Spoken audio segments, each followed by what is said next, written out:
Good morning class, let's try chemistry. आज का हमारा टॉपिक है इलेक्ट्रोकेमिस्ट्री के एनसीईआरटी सॉल्यूशंस। आज हम लोग इलेक्ट्रोकेमिस्ट्री के एनसीईआरटी सॉल्यूशंस करेंगे। सबसे पहले हम लोग इन टेक्स्ट क्वेश्चन सॉल्व करेंगे। हमारा फर्स्ट इन टेक्स्ट क्वेश्चन है, दैट इज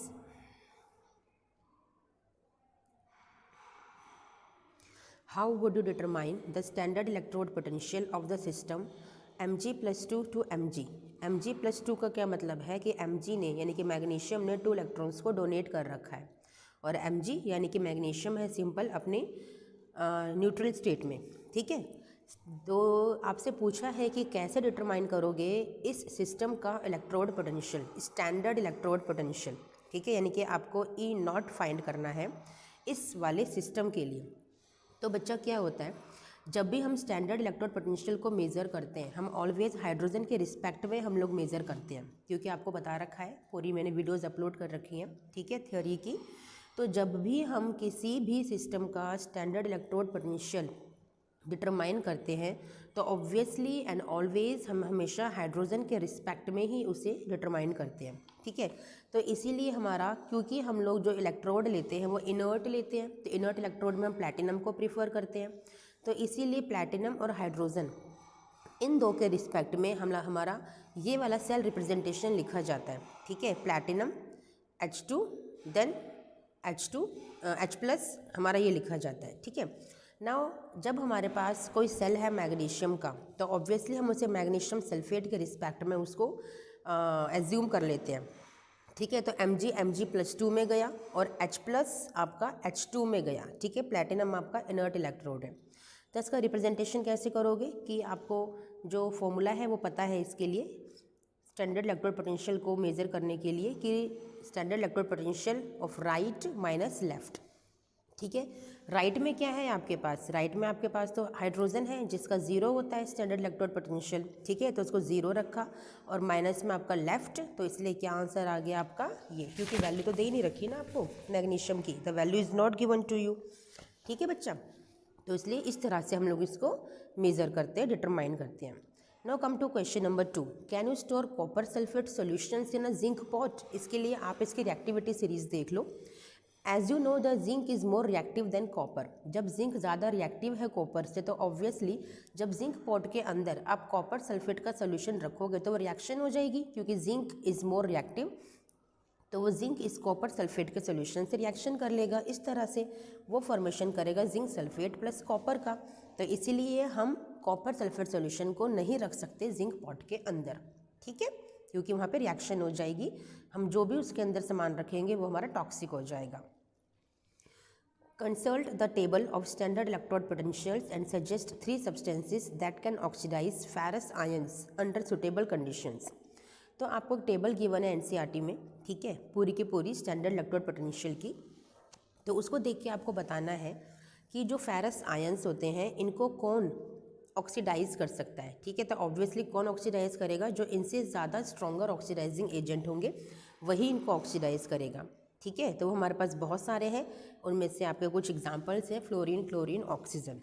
ठीक है, चलिए क्वेश्चन नंबर 4 है आपका, calculate the potential of hydrogen electrode in contact with the solution whose pH is 10। ठीक है, आपको pH 10 दे रखा है और बोल रहे हैं कि जो आपका पोटेंशियल है हाइड्रोजन इलेक्ट्रोड का वो आपको कैलकुलेट करना है जब उसका pH 10 है, जब सोल्यूशन का उस सोल्यूशन के कॉन्टैक्ट में आता है जिस सोल्यूशन का pH 10 है। ठीक है, तो आपको हाइड्रोजन इलेक्ट्रोड का ये रिएक्शन लिखने के लिए आती है ना। H+ ने एक इलेक्ट्रॉन को एक्सेप्ट किया तो वो H2 में फॉर्मेशन उसका हो जाता है। ठीक है, और गिवन है कि pH हमारा 10 है, यानी कैसे लिखोगे, H+ concentration of H+ is equal to 10⁻⁻10 molar. ठीक है, नर्स्ट इक्वेशन को यूज़ कीजिए, नर्स्ट इक्वेशन जब आप निकाल रहे हो इस वाले के लिए। ठीक है, तो ये क्या आएगा, E0 - RT/NF natural log 1/H+। ठीक है, इस रिएक्शन के लिए हम लोगों ने नर्स्ट इक्वेशन को लिख लिया। अब नर्स्ट इक्वेशन को लिख लिया तो हमें ये जो H+ है इसकी वैल्यू हमें दे रखी है 10, यानी कि 10⁻⁻10। ठीक है, इस तरह से हम किसी का भी pH लिखते हैं बच्चा। तो फिर इसको कैलकुलेट किया और आपका आंसर आपके सामने है। ठीक है, लॉग वैल्यूज़ आपको क्वेश्चन में गिवन होती हैं, एनसीईआरटी में गिवन नहीं करते बट आपको एग्जाम में गिवन होती हैं, तो don't worry. Now calculate the EMF of the cell in which the following reaction takes place. ठीक है, आपको इस रिएक्शन के लिए EMF कैलकुलेट करना है। ठीक है, और आपको E नोट सेल दे रखा है। ठीक है, तो सबसे पहली बात नर्स्ट इक्वेशन को अप्लाई कीजिए, वेरी इजी। नर्स्ट इक्वेशन को अप्लाई कीजिए। ठीक है, E cell is equal to E nought cell minus 0.0591 upon n log आपका राइट हैंड साइड पे निकल +2 है, लेफ्ट हैंड साइड पे आपका Ag प्लस है और उसका होल स्क्वायर। होल स्क्वायर कैसे लिखते हैं बच्चा हम लोग, जो आपको इक्वेशन दे रखी है ना, हम कैसे लिखते हैं नर्स्ट इक्वेशन, हम लोग यहाँ पे जो लिखते हैं that is oxidation upon reduction. ठीक है, ये हम लोग लिखते हैं। ठीक है, यहाँ पे लिखते हैं प्रोडक्ट साइड, यहाँ पे लिखते हैं हम लोग रिएक्टेंट साइड। ठीक है, ये लिखते हैं। तो देखो प्रोडक्ट साइड पे हमारे पास निकल है। ठीक है, निकल +2 है, ओनली निकल +2 है, तो निकल को +2 की फॉर्म में एज इट इज़ हम लोगों ने लिख दिया। ठीक है, डिवाइडेड बाय यहाँ पे आपका लेफ्ट हैंड साइड जो रिएक्टेंट साइड पे क्या है जिसका रिडक्शन हो रहा है वो Ag है, तो आपने लिखा Ag प्लस। ठीक है, अब Ag प्लस कितने हैं आपके 2 है ना, इसकी स्टोइशियोमेट्री दे रखी है तो वो स्क्वायर में चली जाती है बच्चा। ठीक है, निकल की कोई स्टोइशियोमेट्री नहीं थी तो उसकी स्टोइशियोमेट्री को नहीं लिखा गया, वैसे वो 1 होते तो 1 को लिखते नहीं है, लेकिन Ag प्लस की स्टोइशियोमेट्री थी तो वो पावर में चली जाती है। ठीक है, सारी वैल्यूज़ आपको गिवन है, आपने पुट किया and your answer is here. ठीक है, now question number 6। The cell in which the following reaction takes place has E naught cell. Calculate Gibbs energy, standard Gibbs energy, delta G naught calculate करना है and equilibrium constant भी आपको calculate करना है। ठीक है, तो बड़ा इजी है क्वेश्चन। आपका ये फॉर्मूला है delta G nought is equal to minus N F E nought cell, values को पुट किया, आपका आ गया डेल्टा G का वैल्यू आ गया, डेल्टा G का वैल्यू आ गया। अब आपको निकालना है इक्विलिब्रियम कांस्टेंट, तो उसका भी फॉर्मूला है डेल्टा G के ही रिस्पेक्ट में -2.303 RT log KC। ठीक है, उसमें आप पुट कीजिए, KC की रिस्पेक्ट में आपने फॉर्मूला को डिराइव किया, ये रहा और आपका आंसर ये रहा सारी वैल्यूज़ को पुट करने के बाद। Log anti log every value is given in the question, will be given in the question, so you don't have to be worry. Now why does the conductivity of a solution decrease with dilution. किसी भी solution की conductivity क्यों decrease करती है जब उसको dilute किया जाता है।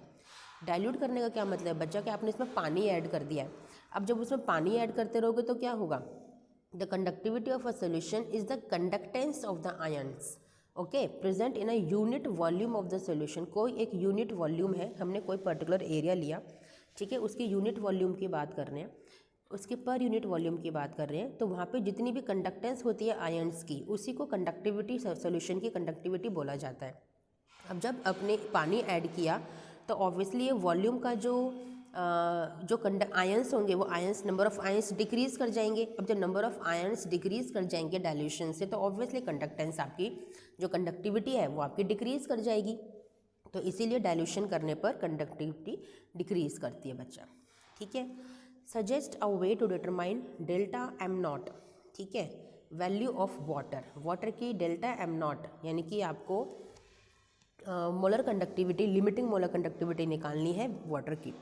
हम जब कोलरोच अप्लाई करते हैं ना for the migration of ions, तो जो डेल्टा नॉट एम वैल्यू होती है वाटर की, उसको हम इस फॉर्मूले से निकालते हैं। ऐसा क्यों निकालते हैं, क्योंकि आपको पता है कोलरोच लॉ क्या कहता है। कोलरोच लॉ कहता है कि जिसकी भी आप लिमिटिंग मोलर कंडक्टिविटी निकाल रहे हो उसके सभी आयंस को प्लस कर दीजिए।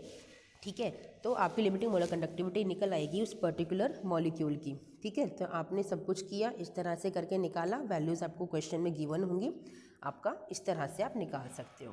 ठीक है, now question number 9, the molar conductivity of 0.025 molar methanoic acid mole per litre methanoic acid is this. Molar conductivity given है, आपको कंसेंट्रेशन भी गिवन है, calculate its degree of dissociation and dissociation constant. ठीक है, आपको डिग्री ऑफ डिसोसिएशन कैलकुलेट करना है बच्चा। ठीक है, अब देखिए आपको लिमिटिंग मोलर कंडक्टिविटी आपको दे रखी है। ठीक है, आपको लैम्डा नॉट यानी कि H+ का भी दे रखा है, HCO नेगेटिव का दे रखा है, तो आपने इसको ऐड किया, क्योंकि आपको पता है ये एसीटेट है। ठीक है, ये फॉर्मेट है, इट्स अ फॉर्मेट, और ये H+ है, तो जब इसका एडिशन होगा तो आपका फॉर्मिक एसिड बनेगा। ठीक है, तो H+ की मोलर कंडक्टिविटी, HCO नेगेटिव की मोलर कंडक्टिविटी को आपने ऐड किया, तो आपने HCOOH की मोलर कंडक्टिविटी निकाल ली। अब डिग्री ऑफ डिसोसिएशन के लिए फॉर्मूला ये होता है आपके पास, है ना, molar conductivity divided by limiting molar conductivity is equal to alpha. ये सारी वैल्यूज़ आपके पास हैं, तो आपने डिग्री ऑफ डिसोसिएशन भी कैलकुलेट कर लिया। ठीक है बच्चा। अब डिसोसिएशन कांस्टेंट के लिए फॉर्मूला आपके पास होता है K = C∝² / 1 - α। ये भी सारी वैल्यूज़ आपके पास हैं बच्चा, और आपने पुट किया और and your answer is here. ठीक है, कितना ईजी है बच्चा। Okay, now question number 10। If a current of 0.5 ampere flows through a metallic wire for 2 hours, ठीक है, 2 आवर्स के लिए 0.5 एम्पियर का करंट जो है वो फ्लो कर रहा है। How many electrons would flow through the wire, कितने इलेक्ट्रॉन्स फ्लो करेंगे वायर में। ठीक है, तो आपको जो करंट है वो दे रखा है 0.5 एम्पियर, टाइम 2 आवर से सेकंड में कन्वर्ट कर लीजिए। आपके पास फॉर्मूला होता है Q = IT। ठीक है, I आपके पास है, T आपके पास है, तो आपने Q निकाल लिया। क्या निकाला आपने, चार्ज निकाल लिया, और चार्ज आपका आता है कुलम्ब में। ठीक है, आपको बहुत अच्छे से पता है कि 96500 जो हम लोग एक अप्रॉक्सीमेट वैल्यू ले लेते हैं, 9650 कुलम्ब में आपके 6.022 × 10⁻23 नंबर ऑफ इलेक्ट्रॉन्स होते हैं। ठीक है, तो 3600 कुलम्ब में कितने होंगे उसको आप निकाल लीजिए। ठीक है, इतने नंबर ऑफ इलेक्ट्रॉन्स आपके फ्लो करेंगे आपके वायर में। समझ में आ गया, इजी था। ठीक है, next question number 11। Suggest a list of metals that are extracted electrolytically. जो भी आपकी रिएक्टिविटी सीरीज़ में सबसे टॉप पर जो मेटल्स होते हैं ना, sodium, potassium, calcium, lithium, magnesium, aluminium, इन सभी को हम इलेक्ट्रोलाइटिकली एक्सट्रैक्ट कर सकते हैं। आपने पढ़ा होगा 10th क्लास में भी कि जो ऊपर के मेटल्स होते हैं, जो आपके सारे हाई रिएक्टिविटी सीरीज़ के होते हैं, हाई रिएक्टिव मेटल्स होते हैं, वो सभी इलेक्ट्रोलाइटिकली ही रिफाइन किए जाते हैं। Now what is the quantity of electricity in coulombs needed to reduce 1 mole of chromate, dichromate है। ठीक है, इसके लिए कितनी quantity of electricity in coulomb आपको चाहिए 1 मोल डाइक्रोमेट को रिड्यूस करने के लिए। तो ये रिएक्शन आपके पास है। अब आप देखो 1 मोल डाइक्रोमेट के लिए कितनी इलेक्ट्रिसिटी आपको चाहिए, कितने इलेक्ट्रॉन्स यहाँ पे फ्लो कर रहे हैं, जो कि क्वेश्चन में गिवन है, दैट इज 6 इलेक्ट्रॉन्स फ्लो कर रहे हैं। ठीक है, 6 इलेक्ट्रॉन्स का मतलब है कि 6 फैराडे, और फैराडे की वैल्यू क्या होती है 96500 कुलम्ब। ठीक है, तो बस इतने ही कुलम्ब में ही आपसे आंसर पूछा है, तो इतने कुलम्ब आपका क्वांटिटी ऑफ इलेक्ट्रिसिटी चाहिए 1 मोल डाइक्रोमेट आयन को रिड्यूस करने के लिए। ठीक है, now question number 13। Write the chemistry of recharging the lead storage battery, highlighting all the materials that are involved during recharging। आपको lead storage battery की recharging की रिएक्शन लिखनी है। तो चार्जिंग की रिएक्शन तो आपको पता होती है ना, उसको रिवर्स कर दीजिए, वो रिचार्जिंग की हो जाएगी। ठीक है, जब भी आप बैटरी को यूज़ करते हो तो following reaction takes place. Lead plus sulphate gives you lead sulphate plus 2 electrons. ठीक है, ये एनोड पे होती है। कैथोड पे क्या होगी, lead dioxide plus sulphate plus 4H plus 2 electrons gives you lead sulphate plus 2 water molecules. तो जो ओवरऑल रिएक्शन है, इनको ऐड करके आपके ओवरऑल रिएक्शन आ गए। ये है बैटरी की चार्जिंग की रिएक्शन। आपको डिस्चार्जिंग की रिएक्शन पूछी है, तो इसका रिवर्स कर दीजिए बस। ठीक है, आपका दैट इज़ रिचार्जिंग वाली रिएक्शन हो जाएगी। ठीक है, now question number 14। Suggest 2 materials other than hydrogen that can be used as fuels in fuel cells. Actually methane and methanol, इन्हें हम एज अ हाइड्रोजन या फिर in place of hydrogen use कर सकते हैं as a fuel in future. ठीक है, जो कि पॉल्यूशन फ्री होंगे, ठीक है, चीप सोर्स होंगे, एफिशिएंट होंगे, नेचर फ्रेंडली होंगे। Explain how rusting of iron is envisaged as setting up of an electrochemical cell. Rusting of iron जब एक नेचर में होती है, तो उसको कैसे हम इलेक्ट्रोकेमिकल सेल की तरह सेटअप कर सकते हैं। जब नेचर में रिएक्शन होती है ना आयरन की, रस्टिंग की, तो क्या रिएक्शन होती है कि आयरन Fe+2 में कन्वर्ट होता है with the release of 2 electrons. ये एनोड पर रिएक्शन होती है, नेचर अपने आप इसको इलेक्ट्रोकेमिकल सेल में कन्वर्ट कर लेता है।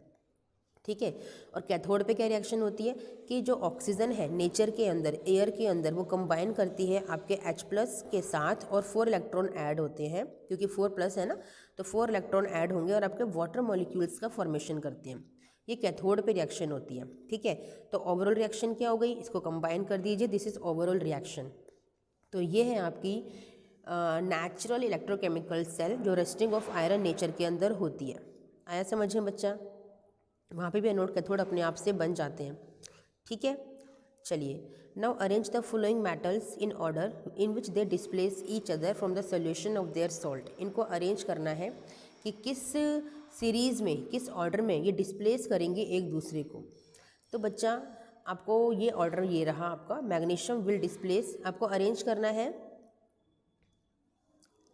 हाँ डिस्प्लेस अरेंजमेंट है, तो magnesium, aluminium, zinc, iron, copper, इस तरह से इस ऑर्डर में इसको अरेंज किया गया है। कैसे अरेंज करते हैं वो रिएक्टिविटी सीरीज़ के अकॉर्डिंग, जो ज़्यादा रिएक्टिव है वो बहुत जल्दी डिस्प्लेस करेगा अपने लीस्ट रिएक्टिव मेटल को।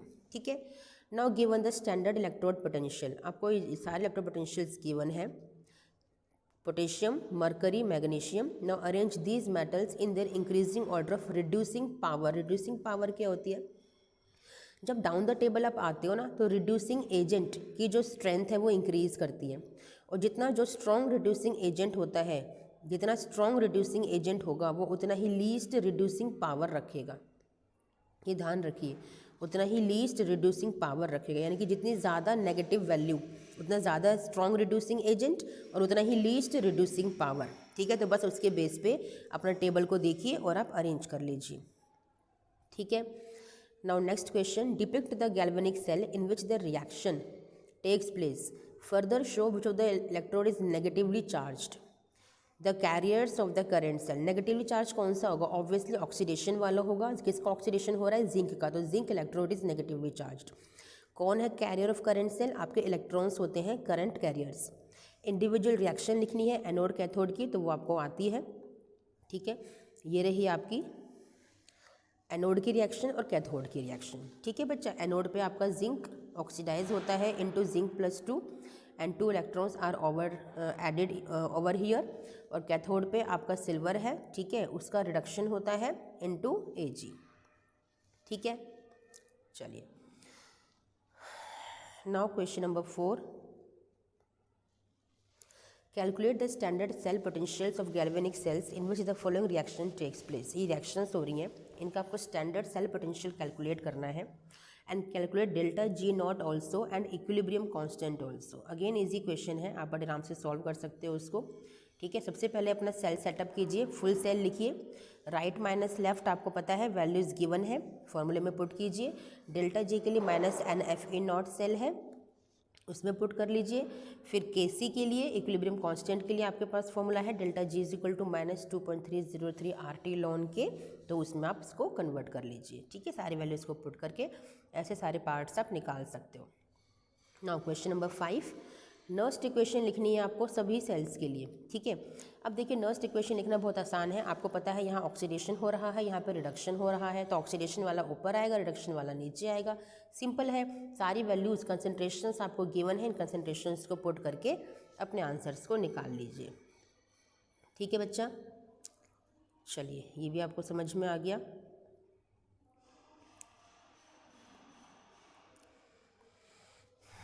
Question number 6, in the button cells widely used in watches and other devices the following reaction takes place, determine delta G naught and E naught। आपको स्टैंडर्ड गिब्स फ्री एनर्जी निकालना है और standard electrode potential निकालना है। अब देखो ये reaction है आपकी, ठीक है, एनोड की और कैथोड की कंबाइन करके रिएक्शन आपकी आ गई।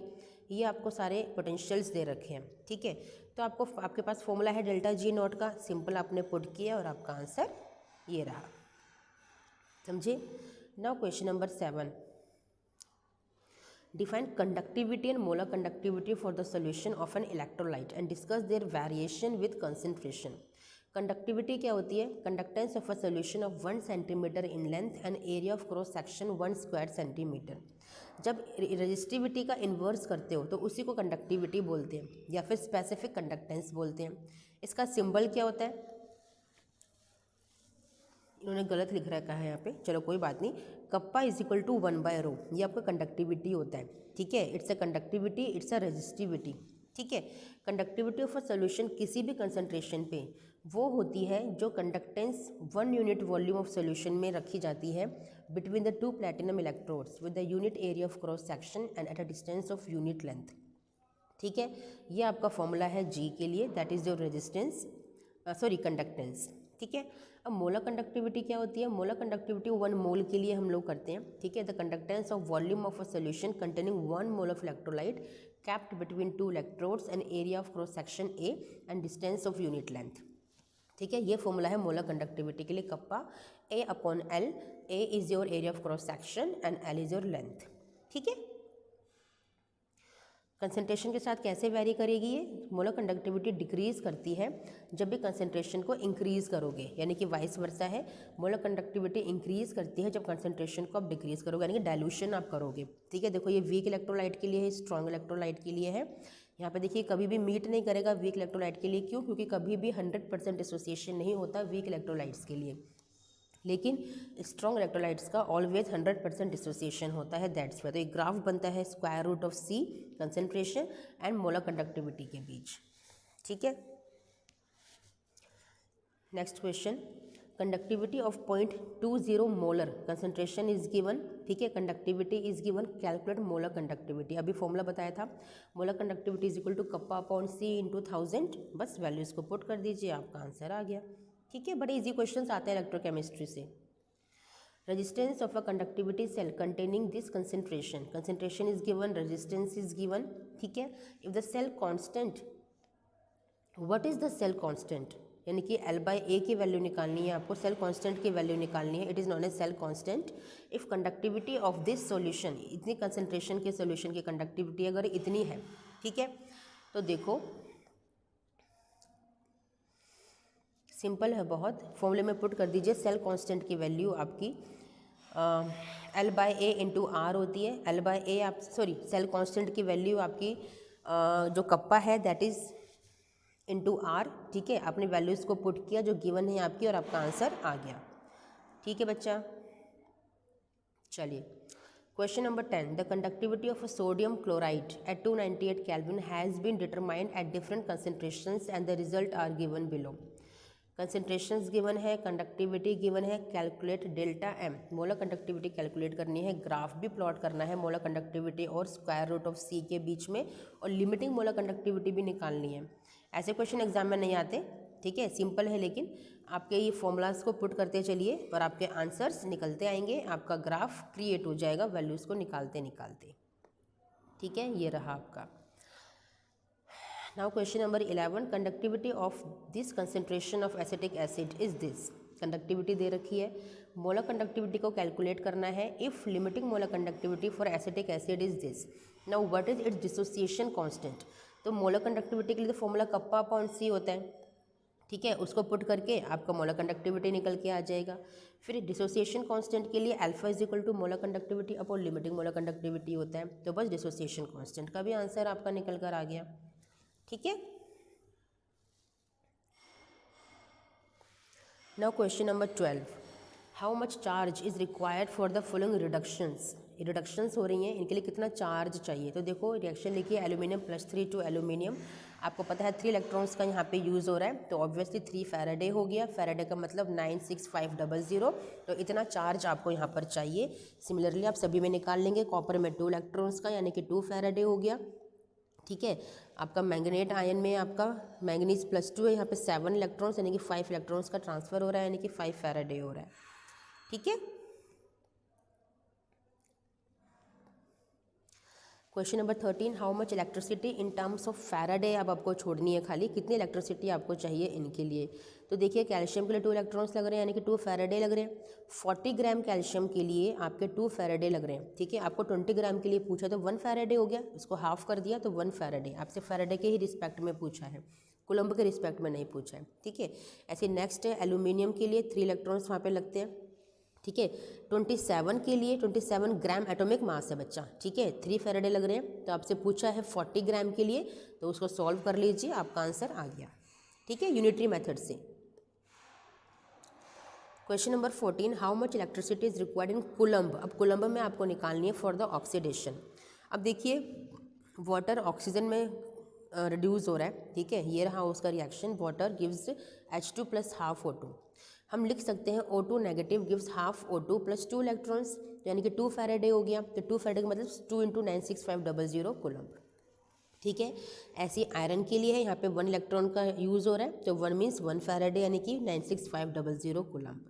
ठीक है, सब कुछ रिएक्शन के अंदर, रिएक्शंस आपको लिखनी आनी चाहिए। A solution of nickel nitrate is electrolyzed between platinum electrodes using a current of 5 amperes for 20 minutes. What mass of nickel is deposited at the cathode? Current, time, ठीक है, चार्ज यानी कि Q is equal to IT का formula है, आपने charge निकाल लिया coulomb में। अब ये रिएक्शन आपको पता है निकल की, निकल +2 2 इलेक्ट्रॉन्स को एक्सेप्ट करके निकल में कन्वर्ट होता है, ठीक है। तो इसका क्या हो गया, रिडक्शन हो गया। अब यहाँ पे कितना निकल डिपॉजिट हो रहा है, आपको देखिए 2 फैराडे, ठीक है, कितने ग्राम, इतने ग्राम, ये इसका एटॉमिक मास होता है निकल का। तो निकल 6000 कूलम्ब के लिए कितना डिपॉजिट होगा, यूनिटरी मेथड से उसको सॉल्व करेंगे, आपका आंसर आ जाएगा, ठीक है। क्वेश्चन नंबर 16, 3 इलेक्ट्रोलाइटिक सेल्स हैं आपके पास A, B एंड C, ठीक है, A, B and C 3 electrolytic cells हैं, ठीक है। सोल्यूशन भरा हुआ है zinc sulphate, silver nitrate, copper sulphate, series में कनेक्ट किए गए हैं। और steady current of 1.5 ampere pass किया गया है, कब तक, जब तक कि वहाँ पर 1.4 ग्राम सिल्वर डिपॉजिट ना हो जाए सेल बी के अंदर। तो कितना करंट, कितनी देर तक करंट फ्लो किया, यानी कि टाइम निकालना है, एंड कितना मास कॉपर और जिंक का डिपॉजिट होगा ये भी निकालना है। तो देखिए सिल्वर के लिए 1 फैराडे लग रहा है, यानी कि 108 ग्राम एटॉमिक मास के लिए 96500 कूलम्ब, ठीक है। तो आपसे पूछा है यहाँ पे 1.45 ग्राम के लिए, तो कितना आपका डिपॉजिट होगा, यूनिटरी मेथड से निकाल लिया, ठीक है। करंट आपको दे रखा है 1.5 एम्पियर, टाइम निकाल लीजिए Q is equal to IT के फॉर्मूले से, ठीक है। चार्ज आपको पता है, करंट आपको पता है, टाइम निकाल लिया, इतने मिनट लगेंगे। कॉपर के लिए पूछा है कितना मास डिपॉजिट होगा, तो कॉपर के लिए 2 फैराडे लग रहे हैं। 2 फैराडे कितने के लिए लग रहे हैं, कॉपर का एटॉमिक मास क्या होता है 63.5 ग्राम। तो जो आपका ये आया था सिल्वर का, उतने कूलम्ब के लिए कितना कॉपर डिपॉजिट होगा, तो यूनिटरी मेथड से आपने निकाल लिया। ऐसे आप जिंक के लिए निकालोगे, जिंक के 2 इलेक्ट्रॉन्स यूज़ हो रहे हैं, तो यानी कि 2 फैराडे, तो जिंक 2 फैराडे कितने के लिए 65.4 इसका एटॉमिक मास होता है, इतने ग्राम के लिए। तो जो आपका आया था ये वाला कॉपर के लिए, तो उतने चार्ज के लिए कितना जिंक डिपॉजिट होगा, इतना डिपॉजिट होगा। तो यूनिटरी मेथड से आपने इसको भी निकाल लिया, ठीक है। क्योंकि सीरीज़ में कनेक्टेड है तो इसलिए हमने प्रीवियस डेटा को यूज़ करते हुए अपने नेक्स्ट डेटा को निकाला है, ठीक है। Now using the standard electrode potentials given in table 3.1 in your NCERT book, predict if the reaction between the following is feasible. feasible का मतलब है कि जो कैथोड की वैल्यू आएगी ना, ई कैथोड की वैल्यू जो आएगी दैट शुड बी पॉजिटिव, तभी कोई रिएक्शन फीजिबल होती है। आयरन और आयोडीन के लिए रिएक्शन आपको लिखनी है, ये वहाँ से आप देख के लिख सकते हो, ठीक है, अपने टेबल के अंदर से। इनके इलेक्ट्रोड पोटेंशियल्स की वैल्यू ये रही। जब इसे सॉल्व करोगे तो देखो वैल्यू क्या आई है, पॉजिटिव, यानी कि ई नॉट सेल की वैल्यू पॉजिटिव तभी आएगी जब कैथोड की वैल्यू पॉजिटिव होगी, ये ध्यान रखना। तो ई नॉट सेल की वैल्यू तभी हमेशा ही पॉजिटिव होनी चाहिए, तभी आपकी रिएक्शन फिजिबल होती है। तो ऐसे सारे निकाल के आप देख लोगे। यहाँ पे देखो ये रिएक्शन नेगेटिव, इसका आंसर नेगेटिव में आया है, it means this is not feasible, this is not feasible. समझ में आया बच्चा? इस तरह से करके हमने क्वेश्चन को अटैम्प्ट कर लिया। अभी लास्ट क्वेश्चन है question number 18, predict the product of electrolysis, ठीक है। इलेक्ट्रोलाइसिस के प्रोडक्ट मैंने आपको पूरा ही बताया था थ्योरी के अपने वीडियोस के अंदर। आप जो सिल्वर नाइट्रेट के लिए जब सिल्वर इलेक्ट्रोड आपका ये इनर्ट नहीं है, इट इज़ एक्टिव इलेक्ट्रोड, ठीक है। तो इलेक्ट्रोड पार्टिसिपेट करेगा, जब इलेक्ट्रोड पार्टिसिपेट करेगा तो ऑब्वियसली आपका सिल्वर इलेक्ट्रोड ही डिपॉजिट होने वाला है, ठीक है। तो कैसे निकालोगे, silver plus electron gives you silver, उसका स्टैंडर्ड इलेक्ट्रोड पोटेंशियल ये रहा, हाइड्रोजन के लिए ये रहा जो 0 होता है। तो reaction will with a higher value of E nought कहाँ पे हो रही है, कैथोड पे हो रही है, तो deposition of silver will take place obviously cathode पर। Similarly silver anode is attacked by nitrate ions, so silver electrode ही एनोड पे डिपॉजिट होगा। इतना बड़ा लिखने की ज़रूरत नहीं थी, सिंपल एक लाइन क्रिएट करके लिख सकते हो आप लोग कि क्योंकि सिल्वर इलेक्ट्रोड एक्टिव इलेक्ट्रोड है तो उसी का ही एनोड कैथोड पे डिपोजिशन होता है, ठीक है। चलिए नेक्स्ट आपका क्या दे रखा है, an aqueous solution of silver nitrate with platinum electrode. अब देखिए अब आपका इनर्ट इलेक्ट्रोड है तो उसके लिए आपको रिएक्शंस लिखनी पड़ेंगी, फिर से वही आपके रिएक्शंस हैं, ठीक है। अब देखो ई नोट की वैल्यू तो कहाँ पर हाई है, फिर से आपके कैथोड पे हाई है, तो सिल्वर तो कैथोड पे डिपॉजिट होगा ही होगा, लेकिन एनोड पे क्या होगा आपके बार, क्योंकि आपका इनर्ट इलेक्ट्रोड है जो कि प्लैटिनम है, तो प्लैटिनम इज इनर्ट, इसलिए नॉट अटैक्ड बाय, उस पर कोई अटैक नहीं कर पाएगा, नाइट्रेट आयंस अटैक नहीं कर पाएंगे सिल्वर नाइट्रेट के। तो इसीलिए यहाँ पे OH नेगेटिव या फिर nitrate ions can be oxidised at anode, इन दोनों में से कोई भी जाके एनोड पर ऑक्सीडाइज हो सकता है। ठीक है, अब क्योंकि OH नेगेटिव आयंस का लोअर डिस्चार्ज पोटेंशियल होता है, तो इसीलिए सबसे ज़्यादा प्रेफरेंस किसको मिलती है, OH नेगेटिव आयंस की को, यानी कि लिबरेट कौन होगा, आपका ऑक्सीजन लिबरेट होगा। कहाँ पर, आपके एनोड पर। एनोड पर कौन जाएगा, ऑक्सीजन गैस जाएगी। 10th क्लास से पढ़ रहे हो ये चीज़, आप समझ में आ गया। तो बस इसी तरह से आप बाकी क्वेश्चंस को अटैम्प्ट कर लीजिएगा, सारे क्वेश्चंस इजी हैं, 2 ही पार्ट रह गए हैं इसके, आप अटैम्प्ट कर सकते हो बड़े आराम से। ठीक है बच्चा, चलिए ये हमारी वीडियो यहाँ पे ख़त्म होती है। मैंने मैक्सिमम क्वेश्चन आपको करवाने की कोशिश की है। फिर भी कोई डाउट है then drop message in the comment box, I will help you soon. Okay, till then thank you बच्चा, बाय।